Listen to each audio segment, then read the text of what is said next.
ज्यादा ज्ञान मत बांटो और ज्ञान उनको दो जिनको जरूरत है। मैं अपने मंच से कहता हूँ, अगर है ताकत है बुद्धि तो यहाँ पर आके बात करो, 1 to 1 बात करेंगे, कौन हिंसक है कौन अहिंसक है। कुछ लोगों का ये मानना है कि दिगंबर मुनि मोरों को मार करके पिच्ची का निर्माण कराते हैं। 15 लाख मोरों को जैन श्रावकों ने, जैन मुनियों ने मरवा दिया। अरे अज्ञानी है, विरोध वहां कर रहे हैं जहां विरोध की कोई जरूरत ही नहीं है। जैन श्रावक चींटी भी नहीं मारता तो जैन मुनि मोरों को क्यों मरवाएंगे। और जिसने प्रश्न किया मैं उनसे पूछना चाहता हूँ कि आपके खानदान के परिवार के लोग दोनों पार्टियों में हैं, सत्ता की दोनों पार्टियों में, बड़ी पार्टियों में हैं। कभी आपको लगता है कि जीव दया आपके अंदर है तो जाके स्लॉटर हाउस को बंद कराओ ना। मुर्गी पालन केंद्र है, मछली पालन केंद्र, उनको बंद कराओ। ऐसे भी बड़े बड़े व्यापारियों के बच्चे जिन्होंने गुजरात में पर्सनल जू खरीद के रखा है, साउथ अफ्रीका से शेर मंगवा रहे हैं, उनको जाके समझाओ। जहाँ समझाना है वहाँ नहीं समझा रहे हो। मैं कहता हूँ ज्यादा अहिंसा का विचार है, खुद को समझाओ। जिनको कपड़े पहनने की तमीज नहीं है वो दिगंबरों को समझाएंगे कि हिंसा क्या अहिंसा क्या। विचारणीय विषय। इंडिया मांस निर्यात में 2nd नंबर या टॉप पे आ चुका है, तो थोड़ा जाके गवर्नमेंट को समझाओ। दिगंबर मुनियों के पास आके बड़बड़ करने की जरूरत नहीं है। ढंग से आता हो तो बोलो और नहीं आता हो तो चुप रह बैठो। तुम्हारे एक स्टेटमेंट से तुम्हारी ही गरिमा गिरेगी, किसी और की नहीं गिरेगी। दिगंबर मुनियों के ऊपर अंगुली उठाने के पहले अपने आप को देखो। जिनके घर शीशे के होते हैं वो दूसरों के यहाँ पत्थर नहीं फेंका करते। अब ये बात जिसने भी कही है, जिसे सरनेम में से बिंदी हटा दो तो मालूम चल जाएगा कि उनकी बुद्धि में क्या है। कभी दिगंबर मुनि की चर्या को देखा है? कभी झांक करके देखना। रात्रि को नहीं चलते, जीव हिंसा ना हो। अपने भोजन में सब्जियों का प्रयोग भी उन्हीं का करते जिसमें हिंसा कम हो। और जिनके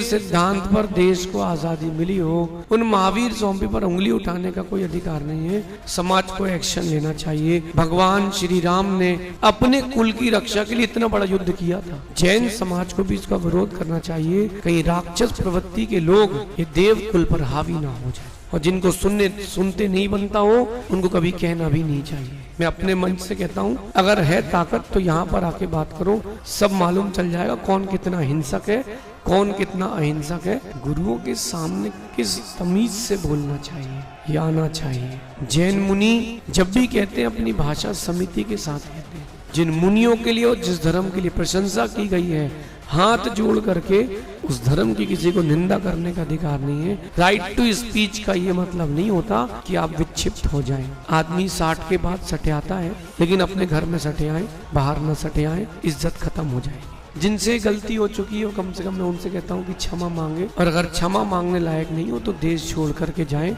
ऐसे लोगों की देश में कोई जरूरत नहीं जो असत्य का साथ देते हो। आप स्लॉटर हाउस बंद कराओ। और किसी के कह देने से कुछ नहीं होता। कौवन के कोसन से ढोर नहीं मरत। जितने हिंदू साधु हैं सबको पता है कि अगर सबसे कठिन कोई साधना है तो दिगंबर मुनि की साधना। ये जो पिची होती है ना, हर साल बदलते हैं, कारण इसकी रिजुता खत्म हो जाती है, तो इसके कारण किसी जीव को तकलीफ ना हो, ये इसके लिए रख के चलते हैं। ये कोई जादू तो ना करने के लिए ही रखते।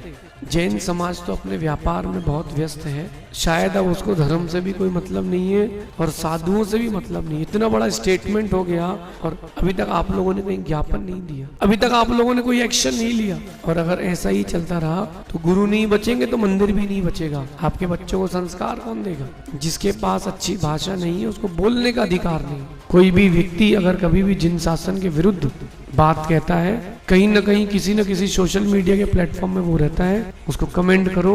आप रहने के अधिकारी नहीं हो भारत में, क्योंकि जो भारत की रक्षा कर रहे हैं, जिन मुनियों की तपस्या से भारत की रक्षा चल रही है, उन मुनियों के ऊपर आपको उंगली उठाने का कोई अधिकार नहीं है। माफी मांगे या आप उस स्थान को छोड़ करके जाएं जहाँ जैन मुनि रहते हैं। और ज्यादा है आके बात करें, मालूम चल जाए कौन कितने पानी में कितने ज्ञानी हो। सब नाम के भूखे हैं, सत्ता के भूखे हैं, किसी को समाज से धर्म से कोई मतलब नहीं है।